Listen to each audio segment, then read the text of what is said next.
ಸವಾಲುಗಳ ನಡುವೆ ಅವಿರತ ಪರಿಶ್ರಮದಿಂದ ಹೋಟೆಲ್ ಉದ್ಯಮದಲ್ಲಿ ತಮ್ಮದೇ ಛಾಪು ಮೂಡಿಸಿರುವ ಯಶಸ್ವಿ ಉದ್ಯಮಿ ಪ್ರಶಾಂತ್ ಶಿವಾಜಿ ಶೆಟ್ಟಿ. ವಿಜಯಪುರದವರಾದ ಇವರು hotel Shubhashree, Anna Idli, Oviya, wow hotels, Oviya cake walk, Vishram ಮುಂತಾದ ಬ್ರ್ಯಾಂಡ್ ಮೂಲಕ 2005ರಿಂದ ಇಲ್ಲಿವರೆಗೆ ಸುಮಾರು 48 ಹೋಟೆಲ್ಗಳನ್ನು ಆರಂಭಿಸಿ ಅಗಾಧವಾದದ್ದನ್ನ ಸಾಧಿಸಿದ್ದಾರೆ.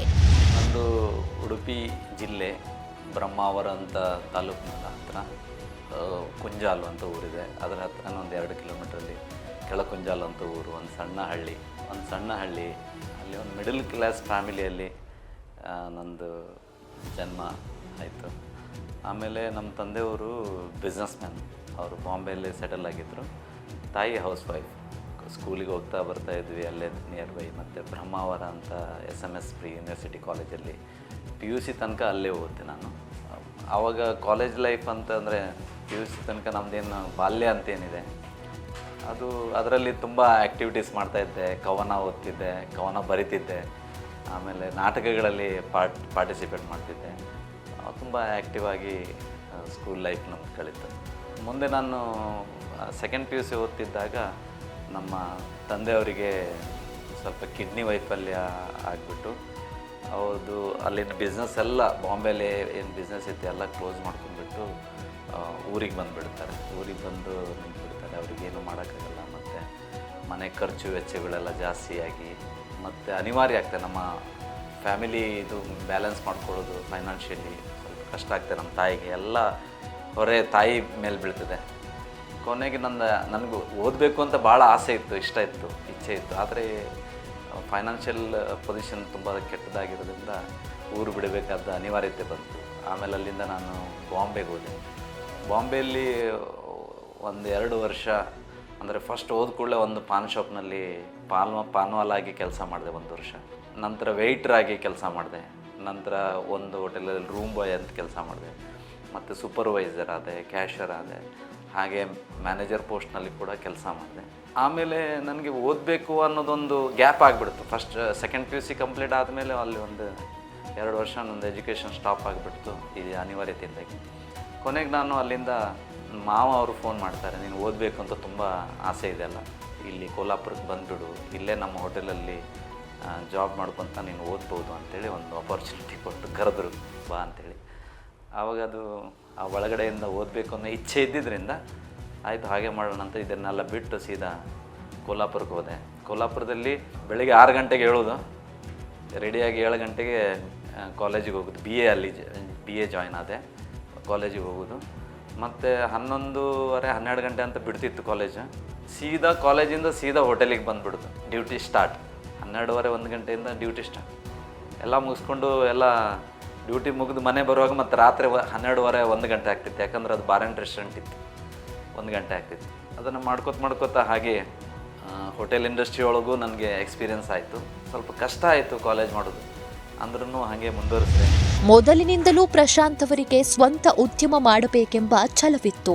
ಅದಕ್ಕಾಗಿಯೇ 4 ಉದ್ಯಮ ಆರಂಭಿಸಿ ಸೋಲು ಕಂಡರೂ ಅದನ್ನೇ ಅನುಭವ ಎಂದುಕೊಂಡು ಸಾಧಿಸಲೇಬೇಕೆಂಬ ಹಠದಿಂದ ಮುನ್ನುಗ್ಗಿದ್ರು.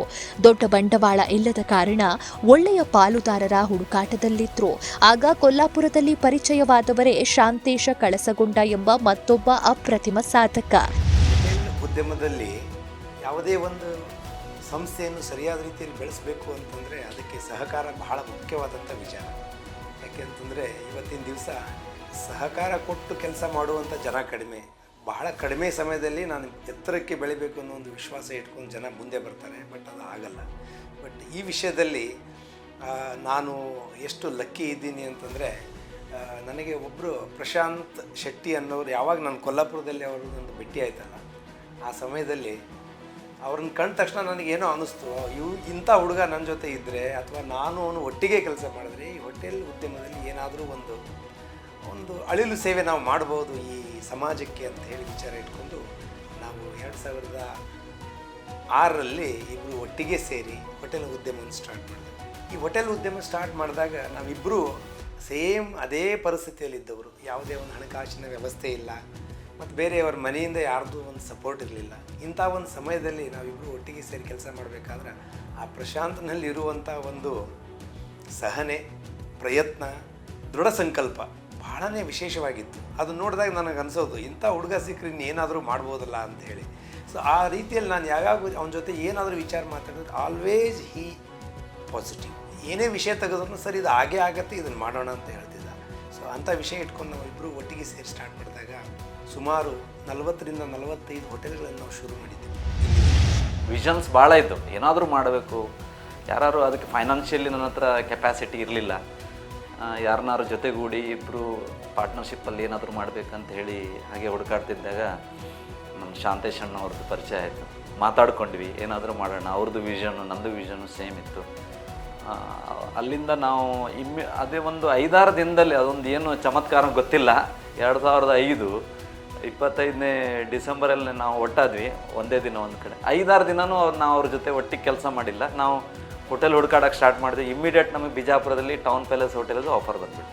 ಯಾವಾಗ ಶಾಂತೇಶ್ ಅಣ್ಣಗವ್ರಿಗೆ ಬಂದು ತೋರಿಸಿದ್ರು, ನೋಡಪ್ಪ ಇಷ್ಟು ದೊಡ್ಡ ಹೋಟೆಲ್ ಇದೆ, 1/2 ಎಕರೆಯಲ್ಲಿದೆ, ಹೆಂಗಪ್ಪ ಕಷ್ಟ ಆಗುತ್ತೆ, ಇದು ನಮಗೂ ದೊಡ್ಡ ಬಾಡಿಗೆ ಆಗುತ್ತೋ ಇಲ್ಲೋ ಅಂತ ಒಂಥರ ಒಂದು ಭಯ ಇತ್ತು ಅವರಿಗೆ.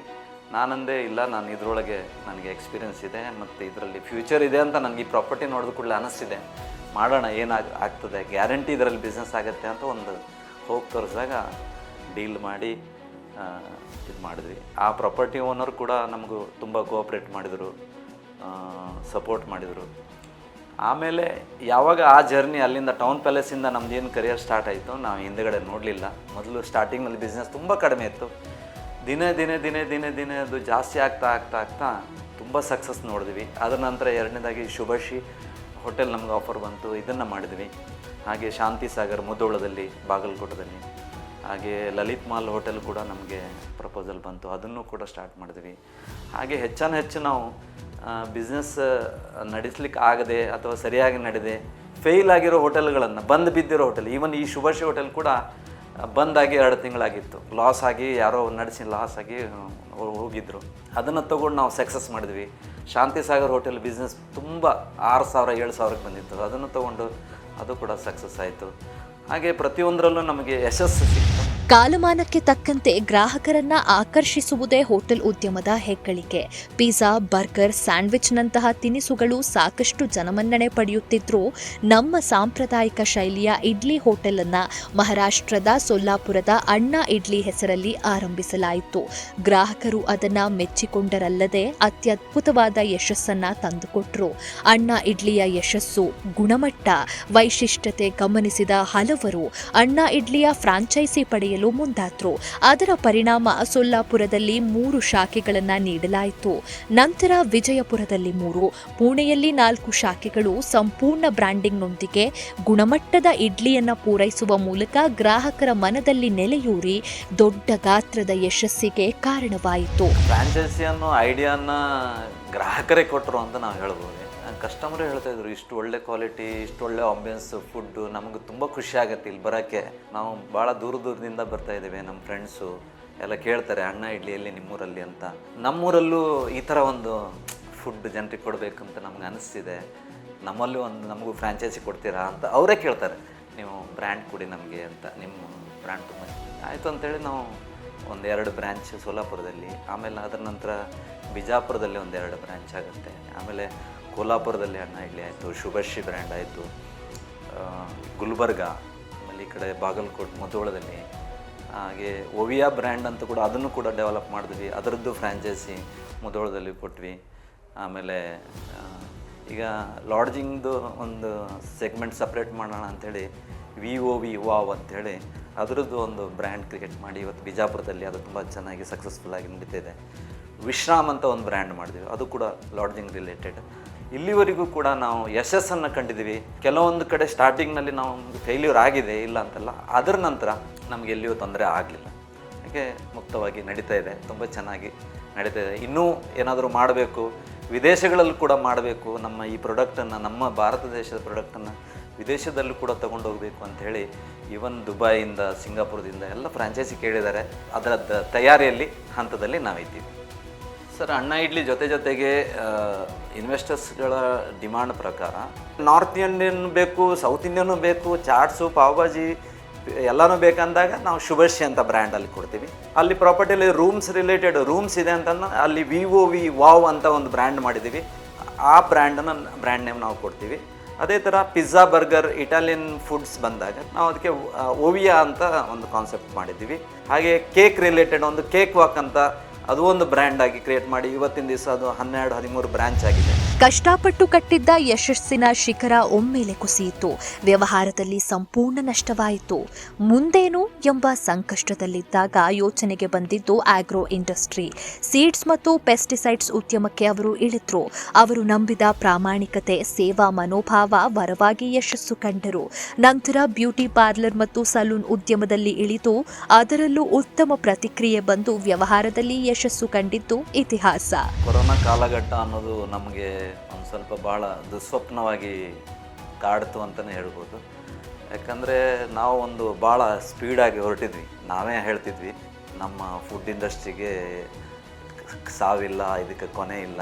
ಯಾವಾಗ ಈ ಕೊರೋನಾ ಬಂದು ಲಾಕ್ಡೌನ್ ಆಗಿ ಕಂಪ್ಲೀಟ್ ಫುಡ್ ಇಂಡಸ್ಟ್ರಿ ಬಂದಾಗಿ ನಮ್ಮ ಎಲ್ಲ ಫೈನಾನ್ಷಿಯಲ್ ಲೆವೆಲ್ಸ್ ಎಲ್ಲ ಕೊಲ್ಯಾಪ್ಸ್ ಆಗಿ ನಮಗೆ ಆವಾಗ ಬುದ್ಧಿ ಬಂತು. ಯಾವ ಸ್ಪೀಡಲ್ಲಿದ್ವೋ ಅಷ್ಟೇ ನಾವು ರಿವರ್ಸ್ ಗೇರಿಗೆ ಬಂದುಬಿಟ್ವಿ. ಹಾಗಾಗಿ ಇದರಿಂದ ಏನು ಮಾಡೋದು ಅಂಥೇಳಿ ನಾವು ಶಾಂತೇಶ್ ಅಣ್ಣವರು ನಾವು ಡಿಸ್ಕಸ್ ಮಾಡಿ ಯಾವ ಬಿಸ್ನೆಸ್ ನಮ್ಮ ಕೈ ಹಿಡಿಬೋದು ಅಂತ ಯೋಚನೆ ಮಾಡಿದಾಗ ಕೃಷಿ ರಿಲೇಟೆಡ್ ಏನಾದರೂ ಮಾಡಬೇಕು ಅಂದಾಗ ನಮ್ಮ ಫ್ರೆಂಡ್ ಒಬ್ಬರು ಅದೇ ಉದ್ಯಮದಲ್ಲಿ ಇದ್ದವರು ಹೊಸದಾಗಿ ಒಂದು ಬ್ರ್ಯಾಂಚ್ ಸ್ಟಾರ್ಟ್ ಮಾಡೋರಿದ್ದರು. ಹಾಗೆ ಅವ್ರ ಜೊತೆಗೂಡಿ ಭೂಮಿ ಅಗ್ರೋ ಕಂಪನಿ ಅಂತ ಪ್ರಾರಂಭ ಮಾಡಿದೆವು.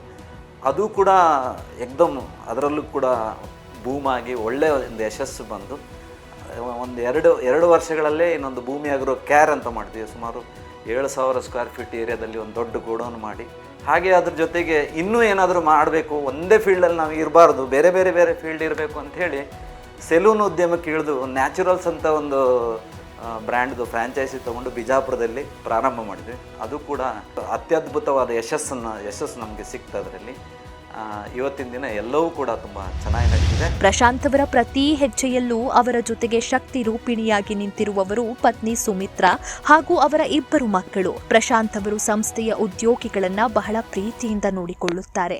ಅವರಿಗೆ ಒಳ್ಳೆಯ ವಸತಿ, ಗುಣಮಟ್ಟದ ಊಟ, ಅನಾರೋಗ್ಯವಾದಾಗ ತೋರಿಸುವ ಕಾಳಜಿ, ಅವರ ಮನೆಯಲ್ಲಿ ಯಾರಿಗಾದರೂ ಸಮಸ್ಯೆ ಉಂಟಾದಾಗ ಮುಂಗಡ ಸಂಬಳ, ತುರ್ತು ರಜೆ, ಅವರ ಕಷ್ಟದಲ್ಲಿ ಭಾಗಿಯಾಗುವುದು, ನಿಗದಿತ ದಿನಕ್ಕೆ ಸಂಬಳ ಕೊಡುವುದು ಅವರ ವಿಶೇಷ ಗುಣ. ಪ್ರಶಾಂತ್ ಬಗ್ಗೆ ಹೇಳಬೇಕಂದ್ರೆ ತುಂಬ ಮೃದು ಸ್ವಭಾವದ ವ್ಯಕ್ತಿ. ವ್ಯಕ್ತಿತ್ವ ಹೇಗಂದರೆ ಹೊರಗಡೆ ಹೇಗಿರ್ತಾರೋ ಮನೆಯಲ್ಲೂ ಸಹ ಅದೇ ರೀತಿ ಇರುವಂಥ ವ್ಯಕ್ತಿ. ಬರೋದು ನಗ್ನಗ್ತಾನೆ ಬರೋದು. ಕಾಫಿ ಮಾಡಿಕೊಡು, ಇಲ್ಲ ಹಾಗೆ ಕೇಳೋದು ಇಲ್ಲ. ಹೋಗ್ತಾರೆ, ನೀನು ಕುಡ್ದಿಯಾ ಕಾಫಿ ಕೇಳ್ತಾರೆ. ಇಲ್ಲ ಹೀಗಂದಾಗ ಬಾ ಇಬ್ಬರು ಹೊಟ್ಟೆ ಮಾಡ್ಕೊಳ್ಳೋಣ. ಹೀಗೆ ನನಗೆ ತುಂಬ ಅಂದರೆ ತುಂಬ ಸಪೋರ್ಟಿವ್ ಆಗಿ ಬರ್ತಾರೆ. ಇವನ್ ಎಲ್ಲದಕ್ಕಿಂತ ಜಾಸ್ತಿ ಮಕ್ಕಳ ಜೊತೆ ಮಕ್ಕಳಾಗಿ ಇರೋಕ್ಕೆ ಇಷ್ಟಪಡ್ತಾರೆ ಅವರು. ಒಂದು ಸ್ವಲ್ಪ ಟೈಮ್ ಅವ್ರಿಗಾಗಿ ಮೀಸಲಿಡೋದು, ನನಗಾಗಿ ಮೀಸಲಿಡೋದು. ವಿಜಯವಾಣಿ ವಿಜಯರತ್ನ ಇಂಟರ್ನ್ಯಾಷನಲ್ ಅವಾರ್ಡ್ ಸಿಕ್ಕಿರೋದು ನಂಗೆ ತುಂಬ ಹೆಮ್ಮೆ ಇದೆ. नमस्ते, मेरा नाम लक्ष्मी कुंवर है। मैं नेपाल से बिलोंग करती हूँ और मैं यहाँ 2019 को मैंने ओविया को ज्वाइन किया था एज अ क्लीनर के रूप में। बाहर का सारा मैनेजमेंट करके किचन में शिफ्ट हुई हूँ और किचन में भी स्टार्टिंग हेल्पर से लेके स्टार्ट किया था। तो आज मैं वहाँ पे मेन शेफ़ के पोजीशन पे हूँ। ये सब जो भी हुआ है मेरे साथ, ये हमारे प्रशांत सर की वजह से आज यहाँ पे खड़ी हो चुकी हूँ। इन सर ने हमें हमेशा अपने बच्चों की तरह ही रखा है, कभी भेदभाव नहीं किया है कि इन्होंने हमेशा हमें अपने बच्चों की तरह ही पाल के रखा है। ऐसा हम लोग सोच के काम नहीं करते कि हम लोग जॉब पे हैं, जैसे फैमिली घर पे जैसे काम करते हैं वैसा ही है। ವಿಜಯವಾಣಿ ಮಾಡ್ತಿರ್ತಕ್ಕಂಥ ಈ ಸಾರ್ಥಕ ಕಾರ್ಯಕ್ರಮದಲ್ಲಿ ಪ್ರಶಾಂತ್ ಶೆಟ್ಟರ ಕುರಿತು 1-2 ವಾಕ್ಯಗಳನ್ನು ಹೇಳೋದೇ ಒಂದು ದೊಡ್ಡ ಸಂತಸದ ವಿಷಯ. ಪ್ರಶಾಂತ್ ಶೆಟ್ಟರು ವಿಜಯಪುರಕ್ಕೆ ಬಂದಂಥ ಒಂದು ಉದ್ಯಮ ಕ್ಷೇತ್ರದ ಬೆಳಕು.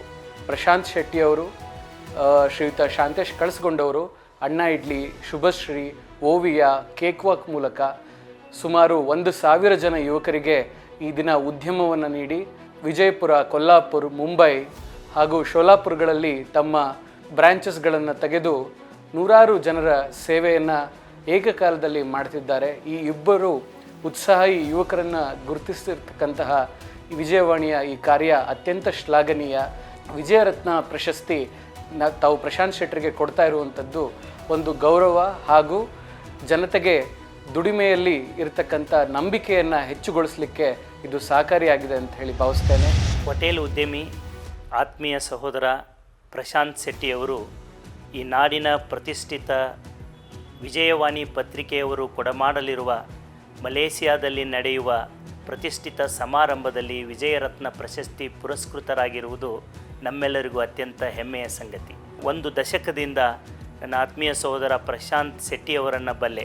ಹೋಟೆಲ್ ಉದ್ಯಮದಲ್ಲಿ ಈ ಆತಿಥ್ಯ ಕ್ಷೇತ್ರದಲ್ಲಿ ಊಟದ ರುಚಿ ಊಟದಲ್ಲಿರೋದಿಲ್ಲ, ಊಟ ನೀಡೋ ಕೈಯೊಳಗಿರ್ತದೆ ಅಂತಕ್ಕಂಥ ಒಂದು ಮಾತಿದೆ. ಆತಿಥ್ಯ ಉದ್ಯಮದಲ್ಲಿ ತಾಯ್ತನದ ಸ್ಪರ್ಶವನ್ನು ನೀಡಿದವರು ಪ್ರಶಾಂತ್ ಶೆಟ್ಟಿ ಮತ್ತು ಶಾಂತೇಶ್ ಕಳಿಸ್ಕೊಂಡವರು. ಈ ಈರ್ವರು ಸಾಧನೆ ಭಾಳ ಅಪರೂಪವಾದದ್ದು. ಅದರಲ್ಲಿ ವಿಶೇಷವಾಗಿ ಈ ಬಾರಿ ನಮ್ಮ ವಿಜಯರತ್ನ ಪ್ರಶಸ್ತಿ ಕೊಡೋದರ ಮೂಲಕ ಈ ನಾಡಿನ ಪ್ರತಿಷ್ಠಿತ ಮಾಧ್ಯಮ ಸಂಸ್ಥೆ ವಿಜಯವಾಣಿ ಅವರನ್ನು ಗುರುತಿಸಿರೋದು ಈ ನಾಡಿನ ಮತ್ತು ನಮ್ಮೆಲ್ಲರಿಗೂ ಭಾಳ ಹೆಮ್ಮೆಯ ಸಂಗತಿ. ಅವರು ಇನ್ನೂ ಎತ್ತರಕ್ಕೆ ಬೆಳೀಲಿ. ನಮ್ಮ ಪ್ರಶಾಂತ್ ಶೆಟ್ಟಿ ಅವರಿಗೆ ಹೃದಯಪೂರ್ವಕ ಅಭಿನಂದನೆ. VRL ಸಂಸ್ಥೆಯಿಂದ ವಿಜಯರತ್ನ ಅವಾರ್ಡ್ ಘೋಷಣೆ ಮಾಡಿದಾಗ ತುಂಬ ಸಂತೋಷ, ಅಂದರೆ ನನ್ನ ಸಂತೋಷಕ್ಕೆ ಪಾರ ಇಲ್ಲದಷ್ಟು ಖುಷಿ ಆಯಿತು. ಯಾಕಂದರೆ ವಿಜಯ್ ಸಂಕೇಶ್ವರ್ ಅವರು ನನಗೆ ಅವರು ಸ್ಫೂರ್ತಿಯ ಇವತ್ತಿನಲ್ಲ ಸುಮಾರು ಬಹಳಷ್ಟು ವರ್ಷಗಳಿಂದ ನನಗೆ ಅವರು ಸ್ಫೂರ್ತಿಯಾಗಿದ್ದಾರೆ. ಎಲ್ಲೆಲ್ಲಿ ಅವ್ರ ಬಗ್ಗೆ, ಅವರ ಜೀವನ ಕಥೆ ಬಗ್ಗೆ ಓದ್ತೀನಿ, ಅಲ್ಲೆಲ್ಲ ನನಗೆ ಸ್ಫೂರ್ತಿ ಸಿಕ್ಕಿದೆ. ನಾನು ಅವ್ರದ್ದೊಂದು ಫಿಲ್ಮ್ ಬಂದಿತ್ತು, ಅದನ್ನು ಕೂಡ ನೋಡಿ ತುಂಬ ಪ್ರಭಾವಿತನಾಗಿದ್ದೀನಿ ಅವರ ವ್ಯಕ್ತಿತ್ವದಿಂದ. ಒಬ್ಬ ವ್ಯಕ್ತಿ 0ಯಿಂದ ಅಂದರೆ 0ದಿಂದ ಹೀರೋ ಹೇಗೆ ಆಗ್ಬೋದು ಅನ್ನೋದಕ್ಕೆ ಅವರೇ ನನಗೆ ಒಂದು ಉದಾಹರಣೆ ಅಂತ, ಅವ್ರನ್ನೇ ಉದಾಹರಣೆ ತಗೊಂಡು ನಾವು ನಮ್ಮ ಜೀವನದಲ್ಲೂ ಕೂಡ ಕೆಲವೊಂದು ತತ್ವಗಳನ್ನು ಅವ್ರದ್ದನ್ನು ನಾವು ಅನ್ವಯಿಸ್ಕೊಂಡಿದ್ದೀವಿ. ಈ ವಿಜಯವಾಣಿ ಪತ್ರಿಕೆಯ ಈ ಸಂಸ್ಥೆಯಿಂದ ನನಗೆ ವಿಜಯರತ್ನ ಅವಾರ್ಡ್ ಘೋಷಣೆ ಆಗಿರೋದು ಅಥವಾ ಅವ್ರು ಕೊಡ್ತಾ ಇರೋದು ನನಗೆ ತುಂಬ ಸಂತೋಷವನ್ನು ತಂದಿದೆ. ನನಗೆ ಹೆಮ್ಮೆ ಅನ್ನಿಸ್ತದೆ. ನಾನು ಅವರಿಗೆ ಈ ಸಂದರ್ಭದಲ್ಲಿ ಕೃತಜ್ಞತೆಯನ್ನು ಹೇಳಲಿಕ್ಕೆ ಬಯಸ್ತೀನಿ. ಹೋಟೆಲ್ ಉದ್ಯಮದಲ್ಲಿ ಅಭೂತಪೂರ್ವ ಸಾಧನೆಗೈಯುತ್ತಿರುವ ಪ್ರಶಾಂತ್ ಶೆಟ್ಟಿ ಅವರಿಗೆ ಈ ಬಾರಿಯ ಪ್ರತಿಷ್ಠಿತ ವಿಜಯರತ್ನ ಇಂಟರ್ನ್ಯಾಷನಲ್ ಅವಾರ್ಡ್ ನೀಡಿ ಪುರಸ್ಕರಿಸಲಾಗುತ್ತಿದೆ.